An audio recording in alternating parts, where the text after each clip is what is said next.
The reason for Picasso's success.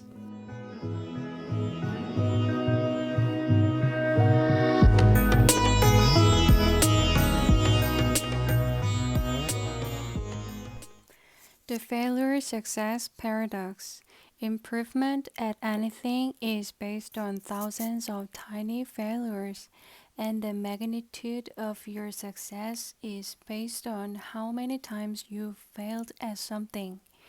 If someone is better than you at something, then it's likely because she has failed at it more than you have. If someone is worse than you, it's likely because he hasn't been through all of the painful learning experiences you have. If you think about a young child trying to learn to walk, that child will fall down and hurt itself hundreds of times. But at no point does that child ever stop and think, oh, I guess walking just isn't for me. I'm not good at it.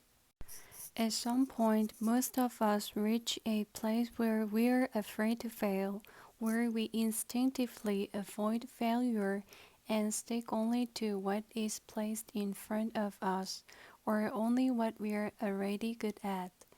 This confines us and stifles us. We can be truly successful only at something we're willing to fail at. If we're unwilling to fail, then we're unwilling to succeed. A lot of this fear of failure comes from having chosen shitty values. For instance, if I measure myself by the standards, make everyone I meet like me, I will be anxious because failure is 100% defined by the actions of others, not by my own actions. I'm not in control, thus, my self-worth is at the mercy of judgments by others. Whereas if I instead adopt the metric, improve my social life, I can live up to my value of good relations with others, regardless of how other people respond to me. My self-worth is based on my own behaviors and happiness. Shitty values, as we saw in Chapter 4, involve tangible external goals outside of our control. The pursuit of these goals causes great anxiety, and even if we manage to achieve them, they leave us feeling empty and lifeless, because once they are achieved, there are no more problems to solve.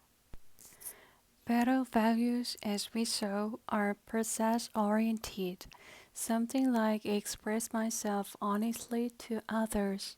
A metric for the value honesty is never completely finished.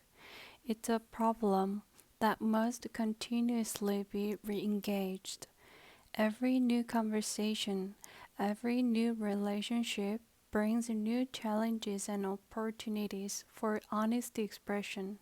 The value is an ongoing, lifelong process that defies completion.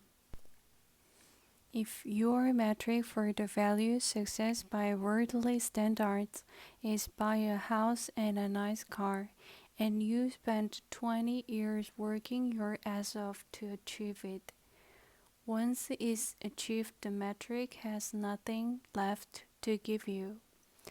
Then say hello to your midlife crisis, because the problem that drove you your entire adult life was just taken away from you. There are no other opportunities to keep growing and improving, and yet it's growth that generates happiness, not a long list of arbitrary achievements.